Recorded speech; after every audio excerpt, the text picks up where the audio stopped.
কাশ্মীরে তুষার ধসে শহীদ হরিহরপাড়ার পলাশ ঘোষ। কাশ্মীরের অনন্তনাগে কর্তব্যরত অবস্থায় তুষার ধসে চাপা পড়ে শহীদ হলেন মুর্শিদাবাদের হরিহরপাড়া থানার রুকুনপুর বলরামপাড়া গ্রামের পলাশ ঘোষ, ইন্ডিয়ান আর্মির প্যারা কমান্ডো স্পেশাল ফোর্স। পরিবার সূত্রে জানা গেছে, কয়েকদিন আগে অনন্তনাগের দুর্গম এলাকায় দায়িত্বে থাকাকালীন আচমকায় তুষার ধস নামলে তার তলায় চাপা পড়েন পলাশ। দীর্ঘ অনুসন্ধানের পর 3 দিন পর শুক্রবার তার সহকর্মীরা উদ্ধার করেন শহীদের দেহ। শনিবার তার মরদেহ নিজ গ্রামে পৌঁছাবে বলে জানা গিয়েছে। মৃত্যুর খবর ছড়িয়ে পড়তেই কান্নায় ভেঙে পড়েছে পরিবার, পরিজন ও স্থানীয় মানুষজন। শোকের ছায়া নেমে এসেছে গোটা রুকুনপুর বলরামপাড়া গ্রামে। এখন সকলের একটাই প্রতীক্ষা, কবে বাড়ির উঠোনে ফিরে আসবে শহীদ পুত্র পলাশের নিথর দেহ।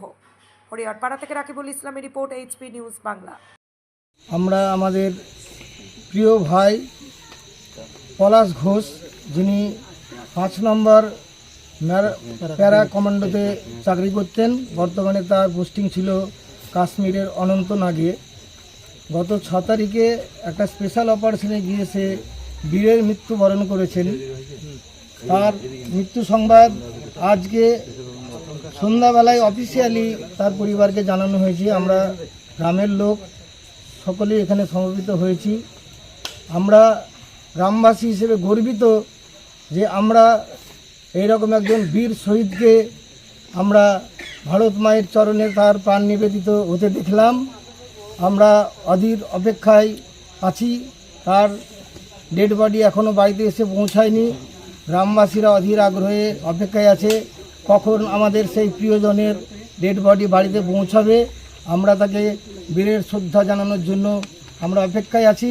আজকে আমার রুকুনপুর অঞ্চলের বলরামপাড়া গ্রামের একটা ছেলে, আমাদের ছোট ভাইয়ের মতো, পলাশ ঘোষ, সে 5 নম্বর প্যারা কমান্ডে কাজ করত।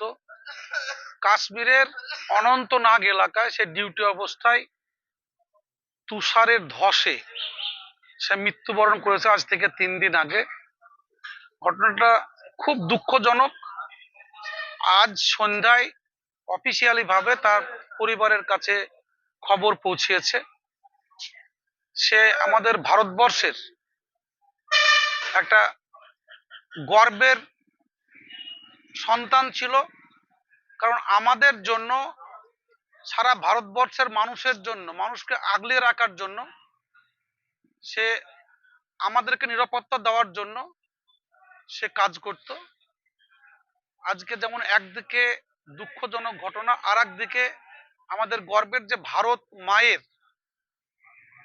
একজন সন্তান হিসেবে সে মৃত্যুবরণ করেছে।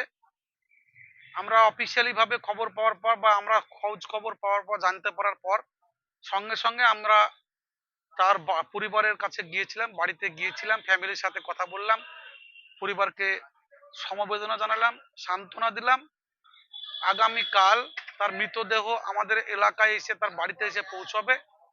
সারা এলাকার মানুষ পরিবারের পাশে আছে, আমরা পাশে আছি। আমাদের মাননীয় বিধায়ক নিয়ামত শেখ সাহেবের সাথে আমার কথা হয়েছে, জিল্লার রহমানের সাথে সাহেবের সাথে কথা হয়েছে। তিনারাও পরিবারের পাশে আছেন, তিনারাও আগামীকাল সেখানে আসবেন এবং আমরা তার পরিবারের পাশে আছি। আগামী দিন পরিবারের পাশে আমরা থাকব।